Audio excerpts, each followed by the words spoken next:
ব্যস্ততা মোটামুটি ভালোই চলছে। কারণ হচ্ছে প্রথমত ঈদ শেষ হলো। ঈদের পরেই জাস্ট আমি এখনও শুটিংয়ে যাইনি, বাট নর্মালি আমার যেহেতু একটা শুটিং ফ্লোর আছে, প্লাস হচ্ছে নিজের পার্লার আছে, আর এছাড়া আমি আরেকটা বিজনেস মানে স্টার্ট করতে যাচ্ছি। তো সব কিছু মিলিয়ে আরেকটা মুভি সাইন করলাম জাস্ট দুদিন আগেই, সাথে টিয়া। এটা জাস্ট মহরত কমপ্লিট হলো। সব কিছু মিলে আসলে মানে রেগুলার এই যে আজকে ওপেনিং হলো, সব কিছু মিলিয়ে ব্যস্ততার মধ্যে আমার দিন পার হচ্ছে। কার সাথে মুভি আসছে এবার আপনার, যেটা মহরত করলেন? আম, ছেলেটা নতুন, নবাগত জীবন চৌধুরী। গল্পটা কেমন, কি ধাঁচের? গল্পটা লাইক 80 দশকের, কিন্তু আমার কাছে মনে হচ্ছে স্টোরিটা পুরোটাই মৌলিক একটা স্টোরি। কিন্তু জানতে চাই যে 2 বছর আগে, 1 বছর আগেও আপনাকে নিয়ে খুব আলোচনা হচ্ছিল এবং আপনি নিয়মিত আলোচনায় ছিলেন।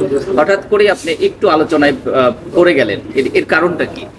আলোচনায় কখন পড়ে যায় কখন উঠে যায় আসলে এটা আপনারা ভালো বলতে পারবেন। কারণ হচ্ছে কি, আমার মনে হয় 2 বছর আগেও আমি যে যে মানে যে যে ইয়েতে আমি হেঁটেছি, আমি স্টিল এখনও ওইভাবেই আছি। কারণ আমি তখনও যেভাবে কাজ করে আসছি, এখনও আমি ওইভাবেই কাজে আমি রেগুলারই অ্যাক্টিভ আছি। মানে যখনই আমার কাছে মনে হয় কোনো মানে স্ক্রিপ্ট যদি আমার চুজ হয়, সেটা হোক নাটক, সেটা হোক মুভি, আমি তখনই কাজ করি।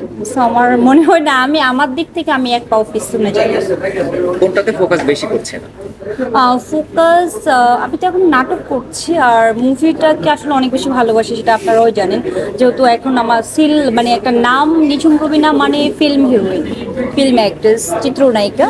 সো সব কিছু মিলে এটা আসলে মানে একটা লালনের একটা ব্যাপার থাকে। হ্যাঁ, আমি মানে এটাকে বেশি বেশি মানে কি বলবো, ভালোবাসার একটা জায়গা সিনেমাটা।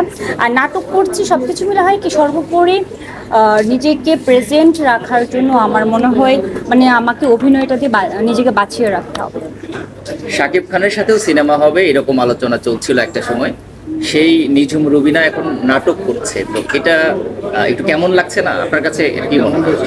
আসলে আমার কাছে মনে হয় পুরো কাজই ছোট না। আমি নাটক করছি বলে যে আমি মানে ফিল্মের ওই রকম হিরোইন হতে পারবো না কিংবা সাকিবের সাথে কাজ করতে পারবো না, তা কিন্তু না। কারণ হচ্ছে কি, আমাদের প্রত্যেকটা কাজই কাজ।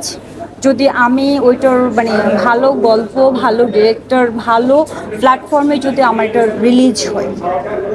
তো এখন কি ব্যবসার দিকেই মেইন ফোকাস আপনার?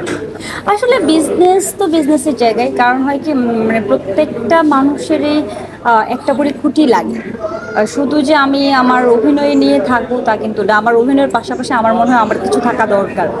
কারণ হচ্ছে এখন জীবনযাত্রা যতটা কস্টলি হয়ে গেছে, সেক্ষেত্রে আমার মনে হয় আমাদের এখন আর্নিং তো অনেক বেশি দরকার। সো সব কিছু মিলিয়ে এখন সেভিংস, নিজের নিজের খরচ প্লাস সব কিছু মিলে আসলে অনেক এখন অনেক আর্ন করতে হবে।